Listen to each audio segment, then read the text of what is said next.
दर्शकों, एक बार फिर से आपका स्वागत है ब्रेक के बाद। तो आज हम बात कर रहे हैं थैलीसीमिया के बारे में। वैद्य जी, थैलीसीमिया के बारे में हम लोग बातचीत कर रहे हैं। तो आयुर्वेद में इसका किस तरह से, कैसे और कितना इफेक्टिव इलाज है? कुछ प्रयोग बताता हूँ जिनका लाभ है और दिखता भी है। एक, घी कुआर का गूदा। जितना घी कुआर का गूदा हो उतना ही बराबर में शहद की मात्रा लें। एक घड़े में रख करके अनुसंधान के लिए 1 महीने के लिए बंद कर दें। 1 महीने पश्चात उसको खोलकर छानकर बल के अनुसार आधी कटोरी से 1 कटोरी तक बल के हिसाब से आप दिन में 2 बार सेवन करें। आपको इस रोग में बहुत लाभ मिलेगा। दूसरा, एक कल्प बता रहा हूं, वर्धमान पीपली। पहले भी मैंने कई बार बताया कि 3 पीपल आयु के हिसाब से लें, 1 से 3 तक हम ले सकते हैं। अगर कोई बच्चा जवान अवस्था में 12 साल 15 साल की अवस्था का है तो उसके लिए 3 पीपली लें। गोमूत्र और बराबर का जल खूब उबालें। जब पानी की मात्रा उड़ जाए उसको उतार लें, पीपली चबा लें, ऊपर से वो गोमूत्र पी लें। इसको एक एक पीपली बढ़ाते हुए हम 10 पीपली तक ले जाएं और धीरे धीरे अवरोही क्रम में उसके बाद एक एक पीपली घटाएं। और मैं आपसे कह सकता हूं कि लगभग 1 महीने के अंदर आप अपने शरीर के अंदर देखेंगे कि कितना चेंज आ रहा है इस बीमारी में। इस छोटे से नुस्खे से मैंने कई लोगों को लाभ होते देखा है। कुछ लोग गोमूत्र पीने में थोड़ा हिचकिचाते हैं, नहीं पी पाते, तो वो ये प्रयोग गाय के दूध में कर सकते हैं। मलाई उतार के गाय का दूध लें, आप इसको प्रयोग करें, आपको निश्चित रूप से लाभ मिलेगा। दूसरा, गोधनवटी हम बनाते हैं। त्रिफला, काली जीरी, पुनर्नवा और कुटकी, चिरायता, भुइयां आंवला, इनका घन है, एक्सट्रैक्ट है। इनके बराबर गोमूत्र, इसको खूब पका करके गोली बनाते हैं हम। गोधनवटी द्वयवटी, गोधनवटी की 2 गोली। गोधनवटी द्वयवटी भेषजांग दधि स्वेद, दधि स्वेद मतलब मट्ठा। गोधनवटी द्वयवटी भेषजांग दधि स्वेद, पांडु कामला रोग का चत्वर मूलच्छेद। इस छोटे से प्रयोग से बहुत लाभ मिलेगा। आप इसको प्रयोग करवाएं और देखें कि इस घातक पांडु रोग, थैलीसीमिया को घातक पांडु रोग भी कहते हैं क्योंकि ये बहुत दुष्ट है, आपको इसमें लाभ नजर आएगा। बहुत बहुत शुक्रिया। वैद्य, मैं आपसे ये पूछना चाहती हूँ कि थैलीसीमिया की बीमारी में भी क्या कुछ प्रिकॉशंस लेने चाहिए, जैसे कि खान पान में या रहन सहन में, ऐसा कुछ है? खान पान में इसमें लीवर और स्प्लीन, तिल्ली, प्लीहा, इनकी वृद्धि होने लगती है। खून साफ इन्हीं दोनों के द्वारा होता है। इनकी वृद्धि होने से ये दिक्कत आती है और खून का बनना कम हो जाता है। तो उसमें आप घी, चिकनाई, तले पदार्थ, मिर्च मसाले, मदिरा इत्यादि का सेवन कम से कम करें। और जो सुपाच्य भोजन है, हरी सब्जियां, सूप, जूस, फल, कुछ जैसे कि अनार है, अनार इसमें आपको बहुत लाभ देगा, आप अनार का सेवन करें।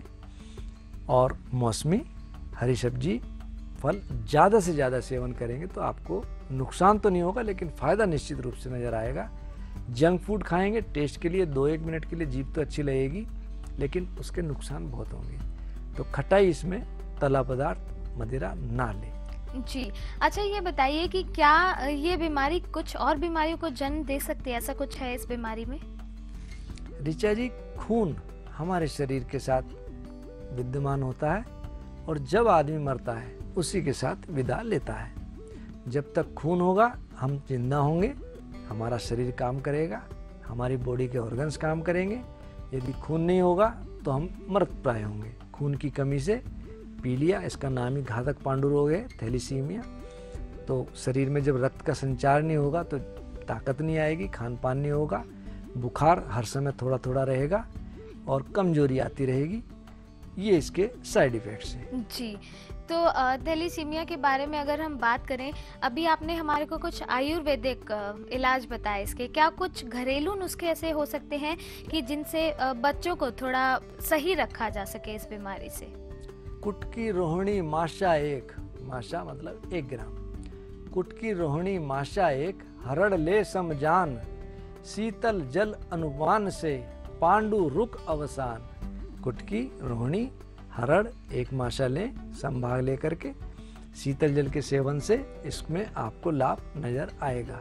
दूसरा, पुनर्नवा मंडूर आयुर्वेद की सबसे अच्छी दवाई में से कम लीवर और तिल जिगर इसके लिए, स्प्लीन के लिए बहुत अच्छी दवाई है, आप इसका सेवन करें। और साथ में भूख कम लगती है और बुखार सा विद्यमान रहता है, अमृतारिष्ट लोहा सौ, इन दोनों को मिलाकर के सेवन करें, आपका स्प्लीन और जिगर ठीक होगा। साथ ही साथ अमृतारिष्ट, अमृता यानी के गिलोय, अमृत का दूसरा नाम, इसको सेवन से बुखार भी दूर होगा, शरीर में शांति रहेगी, गर्मी कम रहेगी और भूख प्यास लगने लगेगी। अच्छा, एक छोटा सा सवाल पूछना चाहूँगी, हो सकता है उसका जवाब आपने दिया हो लेकिन फिर भी जहन में आया है और हो सकता है मेरा ध्यान वहाँ पर ना गया हो, बट मैं इतना जानना चाहूँगी कि क्या ये बीमारी ताउम्र रहती है या इसका कोई परमानेंट ट्रीटमेंट हो सकता है आयुर्वेद में? बहुत कम लोग मैंने ठीक होते देखे, लेकिन ऐसे कम हैं। ये बीमारी बहुत घातक है, जल्दी से पीछा नहीं छोड़ती और इसमें हमारा इम्यून सिस्टम भी डाउन रहता है, खून की कमी तो रहती ही है और खून की कमी से हमारे शरीर की जीवन शक्ति भी कम होती है। तो जब तक खून है तब तक जान है। इसके लिए लोहो नवायस लाभ कर, मात्रा ले रत्ती 4, घृत संग उचित या शहद संग व्यवहार। आप इसको शहद के साथ सेवन करें, नवायस लो को 4 रत्ती, तो शरीर में थोड़ा जान बनी रहेगी और आयु भी बढ़ेगी जी। और एक चीज और कहूँगा, पहले भी मैंने गिलोय घन के लिए कहा, संचमनी वटी, इसको सेवन निश्चित रूप से अनिवार्य रूप से करवाना चाहिए। और इसी के साथ अगर और कुछ भी जानकारी आप चाहते हैं इसी बीमारी के बारे में या फिर किसी और बीमारी के बारे में, तो इन नंबर्स पर आप हमें कॉल कर सकते हैं और डायरेक्ट वैद्य जी से बात कर सकते हैं, वैद्य जी से अपॉइंटमेंट भी ले सकते हैं। और इसी के साथ वैद्य जी, वक्त हो चला है जब हम आपके पेशेंट को आपके सामने लेकर आए, हमारे दर्शकों के सामने लेकर आए। तो आइए देखते हैं क्या कहा राम कुमार मिश्रा जी ने, जिन्होंने आपसे इलाज करवाया है। राम कुमार मिश्रा, कनकल पुलिस थाने के बराबर निवास है मेरा। मुझे 2008 में कमर में दर्द शुरू हुआ और वो बहुत बढ़ गया, स्कूटर चलाना बंद हो गया, मुझे बाथरूम जाने में भी परेशानी हुई, लेटने में आराम था, अगर मैं कहीं भी उठकर चलता था या जैसे बैठता था तो मेरी कमर में दर्द होता था, खिंचाव होता था और ये हाल हो गया मेरा, ये पाँव जो है, पाँव मोड़ना मुश्किल हो गया। मैंने एमआरआई कराई इसकी, एमआरआई में डॉक्टरों ने बताया कि आपको इसका ऑपरेशन एकमात्र उपाय है, कोई दूसरा उपाय नहीं है। उसके बाद कनखल में वैद्य जी हैं हमारे, दीपक कुमार जी, इनके पास मैं गया हूँ। इन्होंने मुझे कुछ दवाइयाँ दी हैं, जड़ी बूटियाँ, कि इनको उबाल कर आप लें। कुछ पुड़िया दी हैं, शहद से गोलियाँ दी हैं, वो मैं लगभग 1 वर्ष ली है मैंने। आज मैं पूर्ण स्वस्थ हूँ। दैनिक दिनचर्या जो मेरी थी, मंदिर जाने की, सामाजिक कार्यों की, उन्हें शुरू हो गई। स्कूटर चलाना, गाड़ी चलाना, अब मैं बिल्कुल ठीक हूँ। मैं तो ये कहूँगा कि भगवान गंगा माई की कृपा से, उनके माध्यम से मुझे लाभ मिला है। जो भी उनके पास आए वो स्वस्थ होकर जाए, यही एक मेरा शुभकामना वैद्य जी के लिए है। तो राम कुमार मिश्रा जी से बात की हमारी टीम ने और बताया उन्होंने, लेकिन फिर भी हम आपके मुंह से सुनना चाहते हैं किस तरह से आपके पास पहुंचे, क्या आपने इनको ट्रीटमेंट दिया? ये एक बहुत ही सामाजिक और सज्जन व्यक्ति हैं और हरिद्वार गंगा सभा के अध्यक्ष भी रहे। बहुत अच्छे सज्जन व्यक्ति हैं, मुझे अपने भाई की तरह स्नेह भी करते हैं। इनको कमर में दर्द था भयंकर और इनकी नस दब रही थी, चलने फिरने से लाचार थे। पहले भी मैंने कई लोगों के बारे में बताया। मैंने इनको व्रतवाच चिंतामणि रस, एकांगवीर रस और प्रवाल पिष्टी का सेवन करवाया। साथ ही साथ मनोहर बूंद रामफल वटी और शिलाजीत वटी शिलाजीत से इनका रक्त संचार दूर हुआ, रक्त संचार प्रॉपर रूप से हुआ, और रामफलवटी से दर्द दूर हुआ। इनकी नस दब रही थी, उससे इनकी दर्द, जिसके कारण इनको दर्द था। रामफलवटी के निरंतर सेवन से इनका ब्लड सर्कुलेशन भी ठीक हुआ और दर्द दूर हुआ। छोटा सा प्रयोग है रासना सप्तक क्वाथ का। देखन में छोटे लगे घाव करे गंभीर, वो वाली कहानी है। रासना सप्तक क्वाथ बहुत छोटी सी चीज़, बहुत सस्ती दवा, लेकिन गुण इसमें बहुत ज़्यादा। इन्होंने रासना सप्तक और दवाई के साथ साथ निरंतर सेवन किया। आज देख सकते हैं कि आज ये बिल्कुल ठीक है और इनको कोई इसी प्रकार की दिक्कत नहीं है। तो मैं आपसे ये जानना चाहूँगी, कितना समय लगा इनकी बीमारी को ठीक होने में? इनको लगभग 5 से 6 महीने लग गए, लेकिन इनको आराम शुरू के 15-20 दिन में मिलने लगा। निरंतर रूप से दवाई इन्होंने 5-6 महीने करी। आज ये बिल्कुल ठीक है और इनकी दवाई भी लगभग समाप्त है। तो एक सवाल और करना चाहूँगी, इनकी जो बीमारी थी, क्या इस बीमारी के अलावा भी कोई इनको ऐसी बीमारी थी जिनसे ये ग्रसित थे? मुख्यतः इनको सियाटिका ही थी, कमर की दर्द की, जिसके कारण चलने फिरने से ये लाचार थे।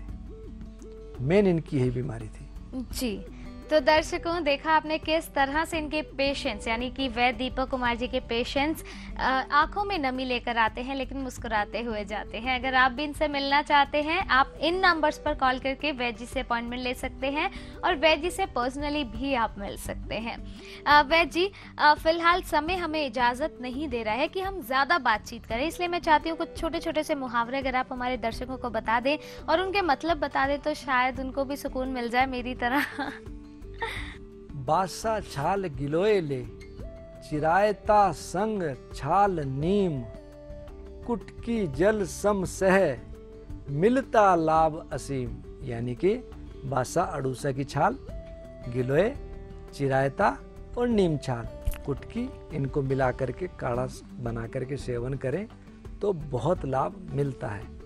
साथ ही साथ 2 रत्तीले पीपली, लोहो सार इकसार, शहद संग अनुपान है, सूर्य काल 2 बार, सुबह को और शाम को दिन में 2 बार 2 रत्ती पीपली और लौह भस्म मिला करके सेवन करें तो इसमें शहद के साथ सेवन करें तो बहुत लाभ मिलता है।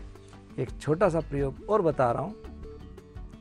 कुंभ कामला रोग में जब पीलिया बिगड़ जाता है तो कामला, और कामला भी जब बिगड़ जाता है तो कुंभ कामला, और थैलीसीमिया भी एक घातक पांडु रोग का ही नाम है। इसके लिए भी और कुंभ कामला में दोनों में काम करता है। कुंभ कामला रोग में एक धामक हो शैल, शैल माने शिलाजीत, कुंभ कामला रोग में एक धामक हो शैल, दोषज्ञों का कथन है समुचित गोजल मेल।